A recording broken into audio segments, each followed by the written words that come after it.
দেখো তাহলে আজকের ক্লাসে তোমার জন্য একটা গুরুত্বপূর্ণ আমার টেন্স আলোচনা করছি, ঠিক আছে? টেন্স কাকে বলে? দেখো তোমরা এক কথায় বলতে পারো ক্রিয়ার কালকে টেন্স বলা হয়, বা যদি বড় বড় করে বলবে কোনো কাজ কোন সময় সংঘটিত হয় সেই সময়কালকে টেন্স বলে। তা টেন্স কি বললাম? এই যে কাজ আমরা করি সেই কোনো কাজ কোন সময় সংঘটিত হয় সেই সময়কালকে কি বলা হয়? টেন্স বলা হয়। টেন্স তিন প্রকারের, কি কি বলো? টেন্স তিন প্রকার কি কি? আমি জিজ্ঞেস করছি তো, বলো তোমরা। Present tense, present tense, past tense আর ফিউচার টেন্স। তাহলে টেন্সকে আমরা তিন ভাগে ভাগ করলাম, এটা হচ্ছে present tense, past tense, future tense. Present টেন্সের বাংলা মানে কি? প্রেজেন্ট টেন্সের বাংলা মানে হচ্ছে বর্তমান কাল। পাস্ট টেন্সের বাংলা মানে কি? অতীতকাল। আর ফিউচার টেন্সের বাংলা মানে কি? ভবিষ্যৎকাল। তাহলে বোঝা গেল টেন্সকে তিন ভাগ ভাগ করা হয়েছে, present tense, past tense, future tense. এরপর দেখো প্রেজেন্ট টেন্স। তাহলে আজকে আমরা কি আলোচনা করব? Present tense. প্রেজেন্ট টেন্স কাকে বলে, তার কি বৃত্তান্ত, তার কি ভাগ, এসব আমরা শিখব। প্রেজেন্ট টেন্স, প্রেজেন্ট টেন্স কাকে বলে? দেখো প্রেজেন্ট টেন্স মানে কি বলে? বর্তমান কাল। তাহলে বর্তমান কালের কাজ হবে, তাহলে কি লিখবে? যে টেন্স দিয়ে লেখো, যে টেন্স দিয়ে বর্তমান কালে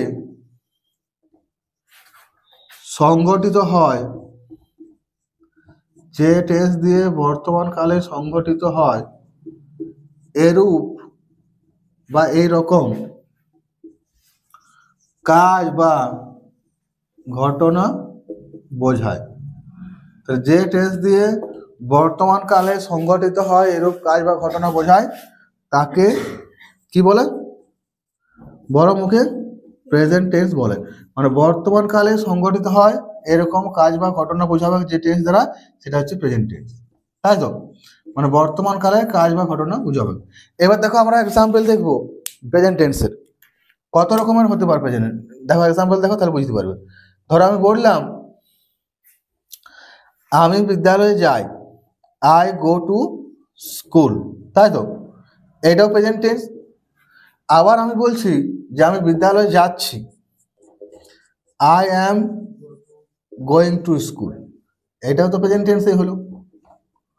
আবার আমি বলছি যে আমি বিদ্যালয়ে গিয়েছি, মানে আমি বিদ্যালয়ে এসেছি আর কি, তাহলে I have gone to school. এই দেখো প্রেজেন্ট টেন্সের অনেক রকমের ভাগ হচ্ছে। একটা যদি বলি, ধরো আমি 2 ঘন্টা ধরে কলকাতা যাচ্ছি, বাসে যাচ্ছি, ধরো 5-6 ঘন্টা লাগে, আমি 2 ঘন্টা ধরে যাচ্ছি। I have been going to Kolkata ক ঘন্টা ধরে? 2 ঘন্টা ধরে, ফর 2 আওয়ার্স। তাহলে দেখো প্রেজেন্ট টেন্স কি বললাম? যে টেন্স দিয়ে বর্তমান কালে সংঘটিত হয় এরূপ কাজ বা ঘটনা বোঝায় তাকে বলা হচ্ছে প্রেজেন্ট টেন্স। এবার প্রেজেন্ট টেন্সের এক্সাম্পল কি দিলাম? আই গো টু স্কুল, আমি স্কুলে যাই। I am going to school, আমি স্কুলে যাচ্ছি। I have gone to school, আমি স্কুলে গিয়েছি। I have been going to Kolkata for 2 hours, আমি 2 ঘন্টা ধরে কলকাতা যাচ্ছি। তাহলে 4 রকমের সেন্টেন্স দেখতে পাচ্ছি। তো দেখো দেখো 4 রকমের এক্সাম্পল, তো সেই জন্য আমরা প্রেজেন্ট টেন্সকে কবে ভাগ করবো? 4 ভাগে। তাহলে দেখো প্রেজেন্ট টেন্সকে 4 ভাগে ভাগ করা হয়, ঠিক আছে?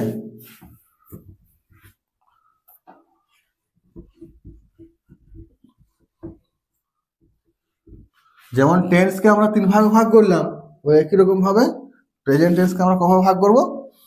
4 ভাগে। তাহলে দেখো প্রেজেন্ট টেন্সকে 4 ভাগে ভাগ করা হয়।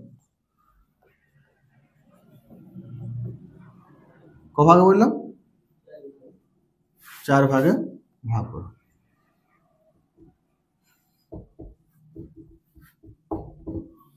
চারটে ভাগ কি কি তাহলে? প্রথম আসছে প্রেজেন্ট ইনডেফিনাইট টেন্স। কি আসছে? Present indefinite tense. 2 নম্বরে প্রেজেন্ট কন্টিনিউয়াস টেন্স।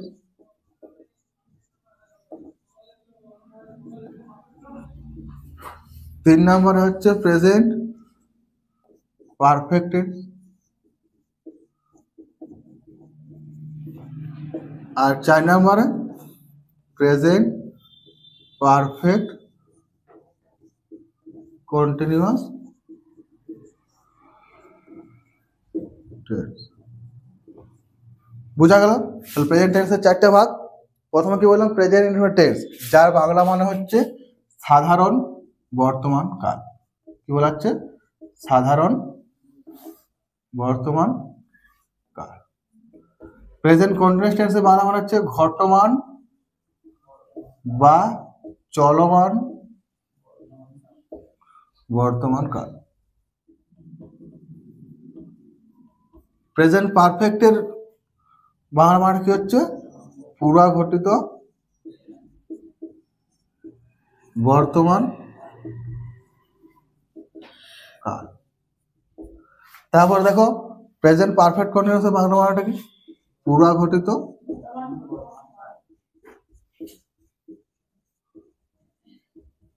ঘটমান বর্তমান।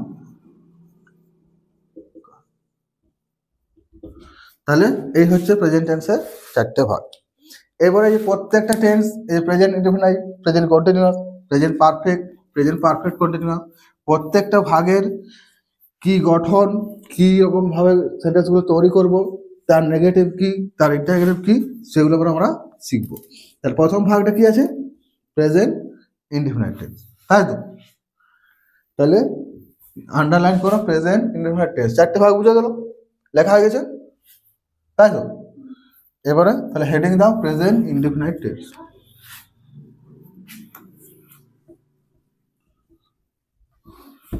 প্রেজেন্ট ইনডিফিনাইট টেন্স লিখে আন্ডারলাইন করো। তাহলে আজকের ক্লাসে কি শিখবো? Present indefinite tense. কি শিখবো আজকের ক্লাসে? Present indefinite tense.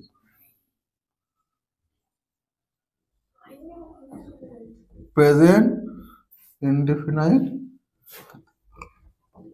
টেন্স, যার বাংলা মানে কি বললাম? সাধারণ বর্তমান কাল। প্রেজেন্ট টেন্স তাহলে কাকে বল? লেখো যে টেন্স দিয়ে, এটা তো টেন্সের একটা ভাগ, তাহলে কি লিখবো? যে টেন্স দিয়ে বর্তমান কালে, যে টেন্স দিয়ে বর্তমান কালে সাধারণভাবে ঘটে, যে টেন্স দিয়ে বর্তমান কালে সাধারণভাবে ঘটে, কমা দিয়ে নিয়মিত ঘটে বা প্রতিদিন ঘটে, নিয়মিত ঘটে বা প্রতিদিন ঘটে। যে টেন্স দিয়ে বর্তমানকালে সাধারণভাবে ঘটে, নিয়মিত ঘটে বা প্রতিদিন ঘটে, চির সত্য বা চির অভ্যাস। তাহলে চির সত্য বুঝতে পারে, চির অভ্যাস বুঝতে পারে। কি কি থাকবে? নিয়মিত ঘটবে বা প্রতিদিন ঘটবে, সাধারণভাবে ঘটবে এরকম ঘটনা, চিরসত্য বা চির অভ্যাস ইত্যাদি আরো অনেক রকমের রয়েছে। তো মেন মেনগুলো বললাম।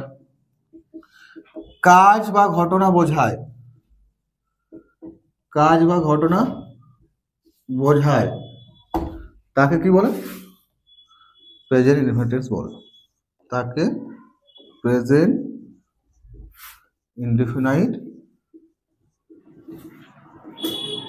টেন্স বলে। আজকে ক্লাসে শুধু প্রেজেন্ট ইনডিফিনিট টেন্সটা পড়বো, ঠিক আছে? তাহলে কি বলা হচ্ছে? যে টেন্স দিয়ে বর্তমানকালে সাধারণভাবে ঘটে, নিয়মিত ঘটে বা প্রতিদিন ঘটে, চিরসত্য বা চির অভ্যাস ইত্যাদি কাজ বা ঘটনা বোঝায়, তাকে কি বলা হচ্ছে? প্রেজেন্ট ইনডিফিনিট টেন্স বলে। বুঝা গেল? এবার দেখো প্রত্যেকটা টেন্সের তো একটা আলাদা গঠন থাকে। দেখে প্রেজেন্ট ইনডিফিনিট টেন্সের গঠনটা আগে আমাকে জানতে হবে। গঠন বা স্ট্রাকচার বা সিনটেক্স, আমরা বাংলায় লিখলাম গঠন। কি হয়? প্রথমে থাকবে সাবজেক্ট, তাই তো? তোমরা লেকচারে কেন দেখো প্রথমে সাবজেক্ট, তারপরে ভার্বের প্রেজেন্ট ফর্ম, সাবজেক্টের পরে কি বসবে ভার্বের প্রেজেন্ট ফর্ম, তারপরে কি বসবে অবজেক্ট বা বাকি অংশ যেটা সেটা থাকবে, তাই তো। এইখানে একটা ব্যতিক্রম রয়েছে যেটা তোমাকে মনে রাখতে হবে, এই সাবজেক্ট যেটা বললাম, এই সাবজেক্টটি যদি থার্ড পারসন সিঙ্গুলার নাম্বার হয়, সাবজেক্টটি যদি থার্ড পারসন সিঙ্গুলার নাম্বার, কি হবে third person singular number. Third person singular number কোনগুলো বলো তো, সেগুলো আমি বলেছি দেখো। থার্ড পারসন সিঙ্গুলার নাম্বার কোনগুলো, হি, সি, ইট বা যে কোনো নাম, এই যে থার্ড পারসন সিঙ্গুলার নাম্বার এগুলো। তার সাবজেক্টটি যদি থার্ড পারসন সিঙ্গুলার নাম্বার হয়, ঠিক আছে, তাহলে কি হবে বলো তুমি, তাহলে ভার্বের সাথে কি করতে হয়, তাহলে ভার্বের সাথে এস, ইএস বা আইএস যোগ হয়। এতটা বোঝা গেল? তাহলে গঠনটা কিন্তু এত বড়। সাবজেক্ট প্লাস ভার্বের প্রেজেন্ট ফর্ম, প্রথমে সাবজেক্ট, তারপর ভার্বের প্রেজেন্ট ফর্ম, প্রেজেন্টে লিখতে ভুলে গেছি, ভার্বের ফার্স্ট ফর্ম, ঠিক আছে, অনেক বড় মিস্টেক, ভার্বের ফার্স্ট ফর্ম। ভার্বের তিনটা ফর্ম হয়, first form, second form, third form. Subject plus ভার্বের ফার্স্ট ফর্ম প্লাস অবজেক্ট। এবারে যদি সাবজেক্টটা থার্ড পারসন সিঙ্গুলার হয়, মানে হি, সি, ইট বা যখন নাম থাকে, তাহলে ভার্বের সাথে এস, ইএস, আইএস এগুলো যোগ করতে হবে। বুঝা গেল? এরপর দেখো এক্সাম্পল, কিছু এক্সাম্পল দেখলে ব্যাপারটা আমাদের ক্লিয়ার হয়ে যাবে। দেখো প্রত্যেক রকমের আমরা এক্সাম্পল দেখাবো, যেমন যেমন বলেছি। প্রথমে যেমন বলি সাধারণভাবে যেটা ঘটে এরকম ঘটনা, যেমন ধরো আমি বললাম আমি বিদ্যালয়ে যাই, এটা একটা সাধারণ ঘটনা, আমি বিদ্যালয়ে যাই। আই গো টু স্কুল, তাই তো, এটা হচ্ছে প্রেজেন্ট টেন্সের একটা উদাহরণ, আই গো টু স্কুল। এবার দেখো কি বললাম, নিয়মিত ঘটে বা প্রতিদিন ঘটে, বললাম সে প্রতিদিন গান করে, সে প্রতিদিন গান করে, কেউ হয়তো গান করে, তাহলে কি হবে সাবজেক্ট হচ্ছে সি, সিং মানে গান করা, থার্ড পারসন সিঙ্গুলার হলে এস যোগ হবে, she sings a song everyday, সে প্রতিদিন গান করে। এরপরে দেখো সে প্রতিদিন গান করলো, এবার দেখো তারা প্রতিদিন ফুটবল খেলে, বা এটা এবার প্রতিদিন ঘটা হলো এটা অভ্যাস বলি, বাবা প্রতিদিন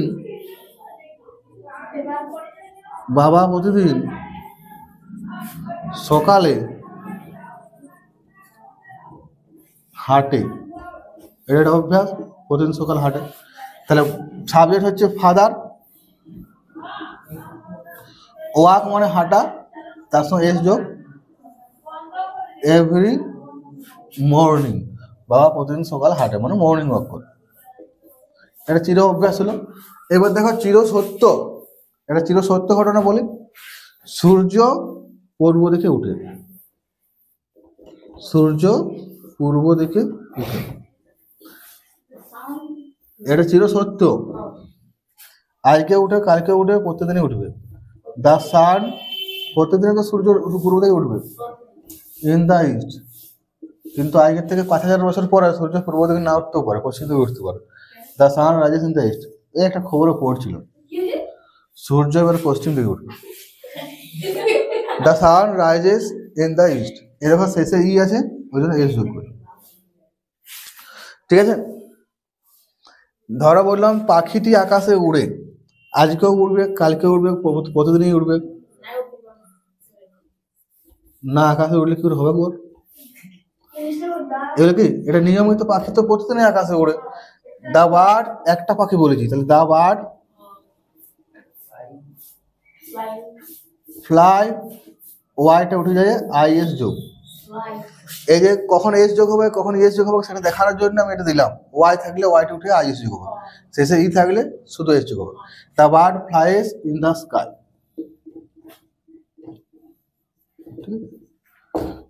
লাস্ট এক্সাম্পল, তারা প্রতিদিন ফুটবল খেলে, এই যে তাদের একটা অভ্যাস বা প্রতিদিন কাজটা করছে, তারা প্রতিদিন ফুটবল খেলে। কি করছে? তারা প্রতিদিন ফুটবল খেলে, কতদিন বাদ নয়, তারা প্রতিদিন ফুটবল খেলে। They play football everyday.